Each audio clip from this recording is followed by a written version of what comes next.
शुक्र लगन में राजकुमार कहा गया है, यानी राजा का पुत्र। अब उसे सारी लग्जरी विरासत में मिली है। यहाँ इंसान ब्रांडेड चीजों का शौकीन होता है, उसे हाई फाई चीजें पसंद आती हैं, सुंदरता के प्रति उसका विशेष झुकाव होता है। अब राजकुमार है तो थोड़ा नुक्ताचीनी करने वाला भी होगा। ऐसे लोगों को बन सवर कर रहना बहुत पसंद होता है। अब इंसान के पास चाहे कुछ हो ना हो, पर दिखावा बहुत होता है। आज हम इसी बारे में चर्चा करेंगे कि लगन में शुक्र जो इंसान को ऐशो आराम देता है, लग्जरी देता है, कब उसके जीवन की लग्जरी खराब हो जाती है, कब उसके जीवन के ऐशो आराम प्रभावित होते हैं, इसी बात पर चर्चा करेंगे। उससे पहले मैं आप सबको प्रणाम करती हूँ, आप सबका बहुत बहुत स्वागत करती हूँ आप ही के चैनल शकुन एस्ट्रोलॉजी में। वीडियो को आगे बढ़ाने से पहले आप सबसे एक निवेदन है, अगर आपने अब तक चैनल को सब्सक्राइब नहीं किया तो प्लीज चैनल को सब्सक्राइब कर बेल बटन को अवश्य दबाएं, ताकि आने वाली वीडियो की जानकारी आपको समय पे मिलती रहे। दोस्तों, लगन में शुक्र आया तो अब लगन घर है सूर्य और मंगल का।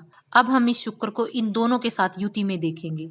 सूर्य शुक्र यानी गृहस्थी खराब, और शुक्र मंगल यानी ताकत और सुंदरता दोनों एक साथ। ये दोनों दुश्मन नहीं होते। मंगल शुक्र पर आसक्त रहता है, यहाँ इसे मीठी दही कहा गया है। मंगल यानी मीठा, शुक्र यानी दही। अब मीठी दही जो स्वाद भी है और सेहतमंद भी है। अगर ये शुक्र किसी पुरुष की कुंडली में है तो अब उसे स्त्रियों से लाभ होता है, यानी घर में पैसा स्त्रियों के द्वारा आता है, स्त्री की वजह से आता है। घर में पैसा आने की वजह स्त्री होती है। यहाँ इंसान स्त्री का जितना सम्मान करे उसे उतना ही लाभ होता है, यानी जीवन में मीठी दही का स्वाद बना रहता है। अगर यहाँ उसने किसी भी तरह स्त्रियों को यूज किया, उनका फायदा उठाया, तो ये शुक्र नेगेटिव हो जाता है, क्योंकि सूर्य के घर में बैठने से वैसे भी शुक्र थोड़ा अनकंफर्टेबल है। सूर्य और शुक्र के मेल को आप इस तरह से ले सकते हो, जैसे एक फूल को धूप में रखो तो वो थोड़ी देर में मुरझा जाता है, या घी को आप धूप में रखो तो वो पिघल जाता है। यानी सूर्य के साथ जब शुक्र आता है तो वो अपना अस्तित्व खो बैठता है। अब जैसे आपने देखा भी होगा कि कोई राजा जो देश और प्रजा के हित में ज्यादा सोचता है, उसकी गृहस्थी कहीं ना कहीं डिस्टर्ब रहती है, और अगर गृहस्थी पर ज्यादा ध्यान दे तो वो देश पर उतना ध्यान नहीं दे पाता। ये बात आप इस तरह समझ सकते हो कि जो अच्छे नेता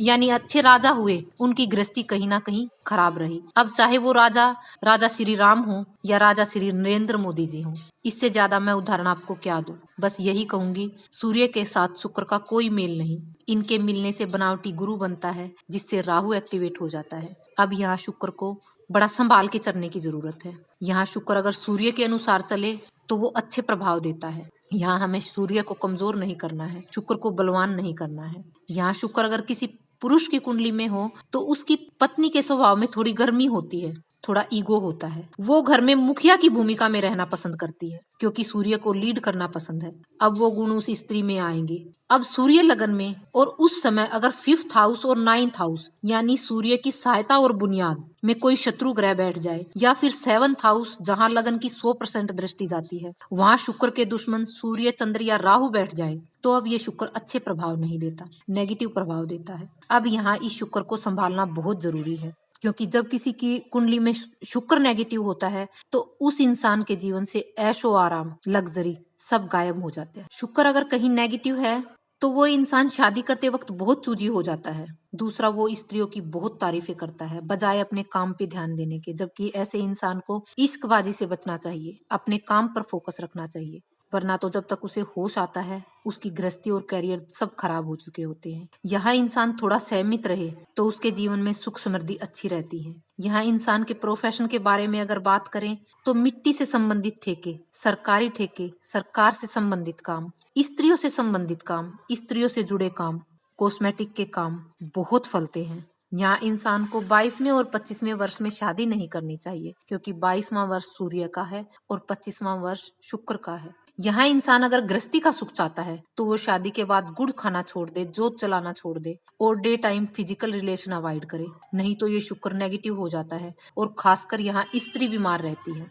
अगर आपको लगता है कि आपको शुक्र के अच्छे प्रभाव नहीं मिल रहे, तो आप यहाँ गाय को चरी खिला सकते हैं, गाय को आप दलिया खिला सकते हैं, क्योंकि गेहूं जो है वो सूर्य है। जब हम उसे पीस कर गाय को डालते हैं तो गाय उसे खाएगी, पचाएगी और सूर्य की नेगेटिव एनर्जी बाहर निकल जाएगी। आप यहाँ काली गाय को पालक खिला सकते हैं।